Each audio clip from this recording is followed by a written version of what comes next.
Welcome into Duval Daily, presented by GenJag.com. I'm Jordan DeLugo. Thank you so much for tuning in here. Tuesday, June 24th. Today, we're doing something we don't often do on this channel, and that's look at fantasy. Obviously, particularly the Jacksonville Jaguars players and what they might do or not do for you in fantasy this year, where they're ranked. Do I think that those rankings and values are appropriate for the 2025 season? I'm by no means a fantasy expert.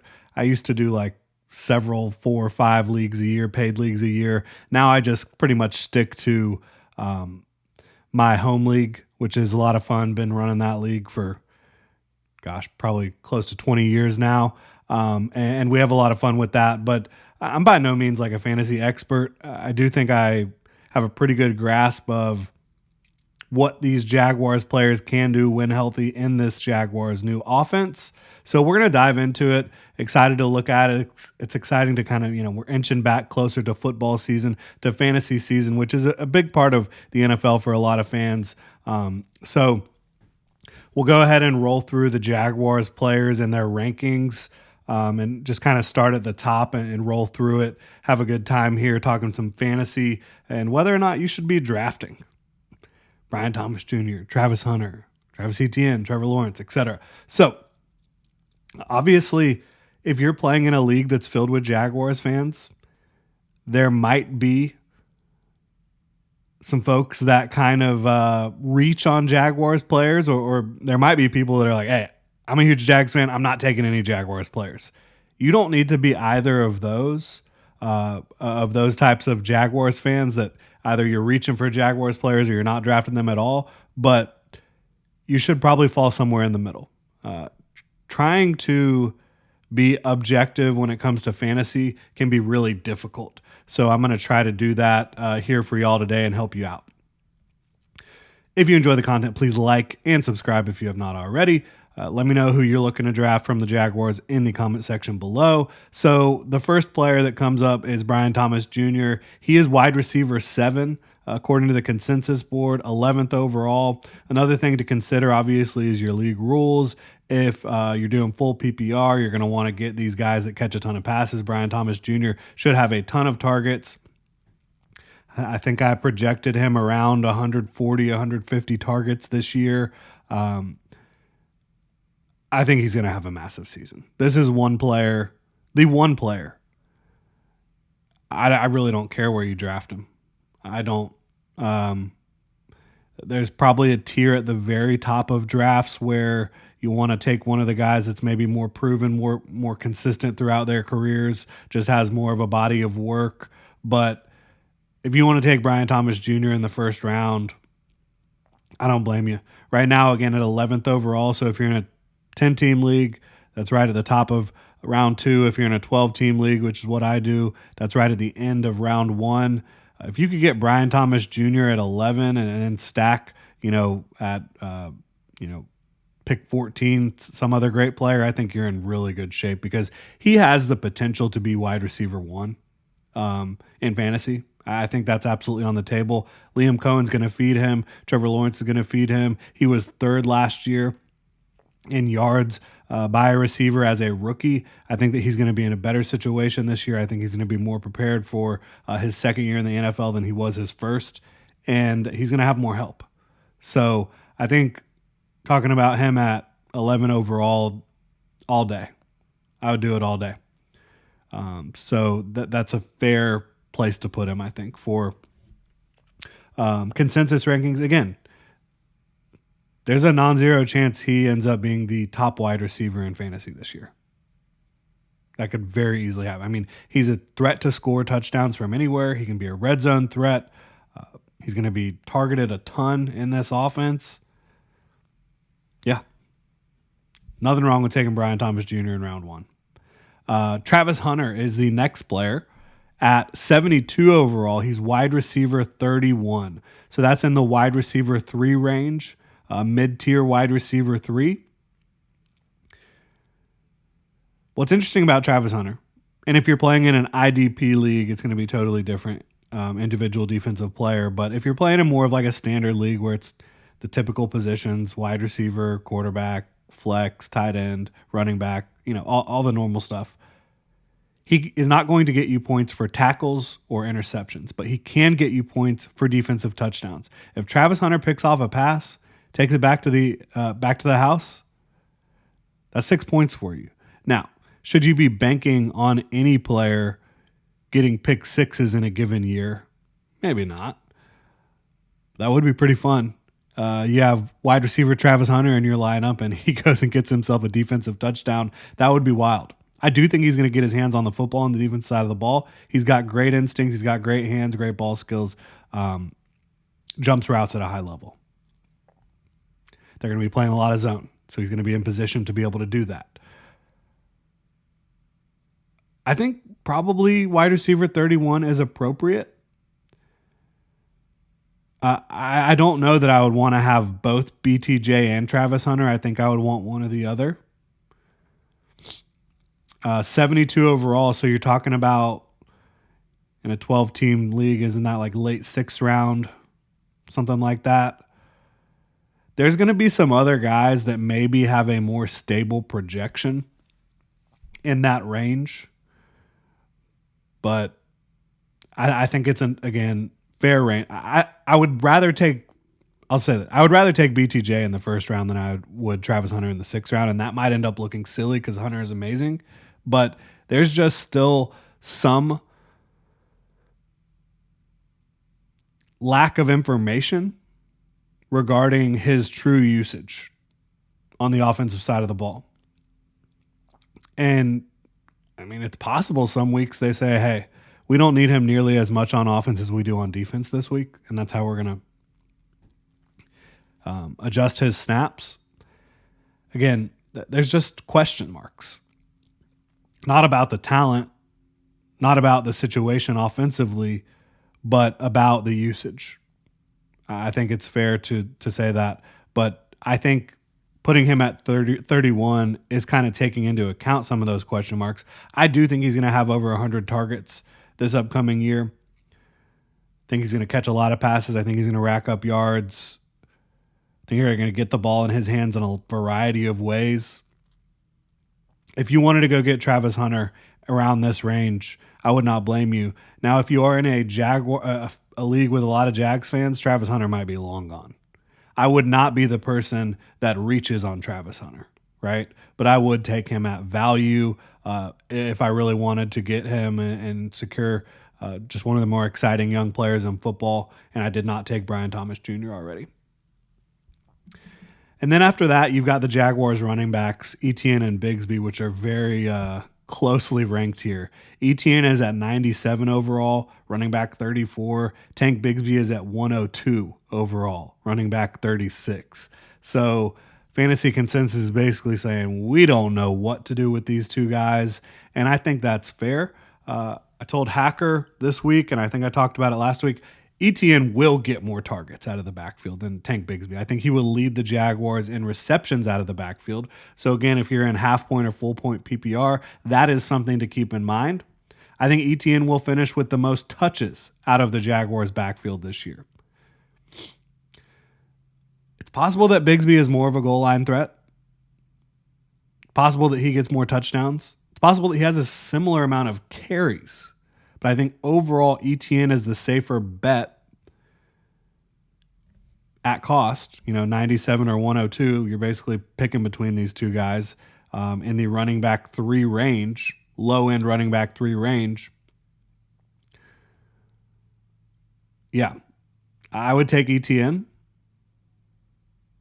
I wouldn't feel bad about that. That's mid to late rounds for a not workhorse probably, but a leading back in a offense that should be fairly high powered. I generally draft a lot more receivers than running backs. So I probably won't be doing this unless I have just completely skipped out on running back quite a bit.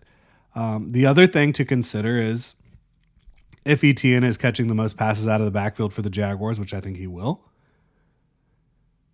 you can stack. You could have BTJ, Etienne, and Trevor Lawrence That's a lot of Jaguars. That might be a little nerve-wracking for some people. It would be a little nerve-wracking for me, quite honestly. But I think that could be a fruitful combination this year. Or you could go Hunter, Etienne, Lawrence. If you're not wanting to invest in Jaguars in the first round, right? If you're not wanting to go BTJ, you could do it at a much lesser cost. Go get in the mid rounds to even late rounds with Trevor Lawrence, Travis Hunter in round 6 or 7. And again, if you're playing with a bunch of Jaguars fans, Hunter might be long gone. ETN, around 9 or 10. Trevor Lawrence later than that. I could do it. And, I don't think there's anything wrong with going for Bigsby either. I do think that his toughness, his explosiveness, I think he's a good back too. And Trevor Lawrence is QB 19 at 116 overall. So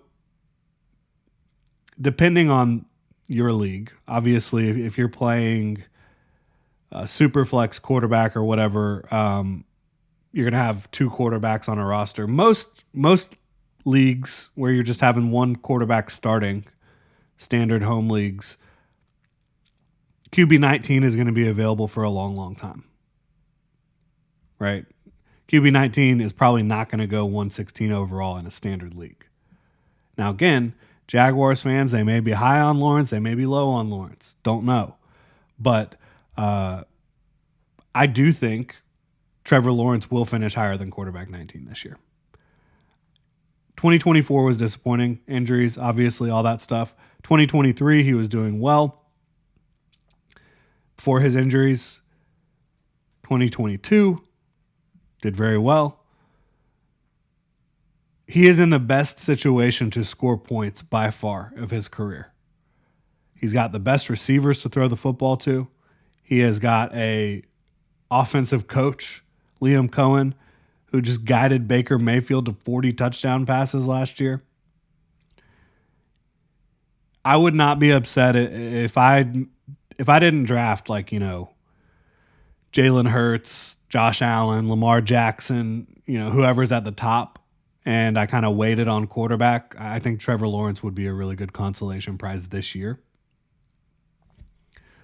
Just looking at schedule, the talent he has around him, the coaching situation he's in, yeah, I would feel pretty good about that. Bashal Tutin is at 149, running back 51. This would essentially be just like a super late round swing. I know that there's some people that have been really high on Bashal Tutin from a fantasy standpoint. I am high on his potential as a running back in the NFL in the future. I don't think this is going to be the year for him unless there are injuries ahead of him or really, really poor play, which I don't expect either. You never know about injuries, right? But I don't expect either Bigsby or Etienne to play poorly in this offense. So I think Tutin would be more of a future type of guy to be considering, but this is taking him in the draft at the end of the draft would be making a swing on maybe there's an injury, or you just think that he is going to have so much value to the Jaguars offense that they can't keep him off the field because how explosive and fast he is. That's possible. I probably wouldn't be doing that, but it's not a horrible swing. It's just like in that range, is it possible you could get an RB2 on a team instead of an RB3? Maybe even he might be the RB4 this year in terms of usage because the other draft pick they made, LeQuint Allen, he's a great pass protector and pass catcher out of the backfield. So I wouldn't be going in that direction, quite honestly. Brenton Strange is tight end 27 at 220 overall. Another one, I don't think Brenton Strange is going to be super fantasy relevant week to week. I do think he's going to be fairly consistent, but I just don't see that consistency being at a super high level fantasy-wise. I think you've got several guys in front of him in the pecking order for targets on this offense. And so I just don't think he's going to be super fantasy relevant. I think he's going to be good. I think he'll have some weeks where he finds the end zone, but I don't envision him being the feature part of the passing game week to week. I think you can do much better at tight end in fantasy. De'Ami Brown and Parker Washington are around the same place, which is like end of the draft to undrafted. I would draft De'Ami Brown late. I absolutely would. I think that he's going to be third in targets for a high-flying passing attack this year. I think that he is there's some weeks that he's going to be the second most targeted receiver for the Jaguars. I do think that. Most weeks it will be Brian Thomas Jr. and Travis Hunter, but I think that there are times where De'Ami Brown will be the second most targeted receiver for the Jags when teams are trying to take away your top two. And then I think that he's going to be able to capitalize on not having much attention paid to him when you have those other guys out there. And I think that can help him out a lot. I also think you're an injury away from him being a wide receiver 2 on a high-flying passing attack. So, yeah, I'd be in on De'Ami Brown late for sure if I needed another receiver to add to the mix. Cam Little. Got to talk about kicker and defense/special teams. Cam Little. Last year he finished top 10. And he was incredibly accurate, 93% if I recall correctly. I think he was like perfect from 50 plus. I see I think he's like 21 consensus among kickers. I'm not going to be the first to draft a kicker, right? That's not going to be what I'm going to do. Kicker is so volatile, difficult to predict. But getting a really talented, really accurate kicker on a team that I think is going to score points makes sense. So, yeah, I mean, at cost, sure, Cam Little. Kicker 21, I mean, it's undrafted. I wouldn't be mad about him being my starting kicker week 1. And kicker is a position where you're usually going to be moving at some point during the year. You can try to stream kickers. I don't have as much success with that as I do streaming defenses, which I stream defenses pretty much every year, every week. And I'm not going to draft a defense highly. I'm going to play the matchups defensively. So Jaguars defense, again, I would not draft highly. But as my final pick or, potential not even drafting a defense and just picking it up in free agency, waiver wire, whatever, the question is, do you like their week 1 matchup? I would not be drafting. Again, I strongly advise people to not draft a defense early and to not draft a defense that they foresee utilizing every week of the season. I just think that there's too much risk involved with reaching on a defense. I think playing the matchups is the way to go. Streaming every week is the way to go. Adding a defense that has a good matchup that you think is a pretty good defense. That's what I do. So do you like the Jaguars week 1 matchup with the Panthers? I do like it. I don't know that they're going to be my week 1 defense. So that's my thought there. And those are kind of my thoughts on, the Jaguars in fantasy this year.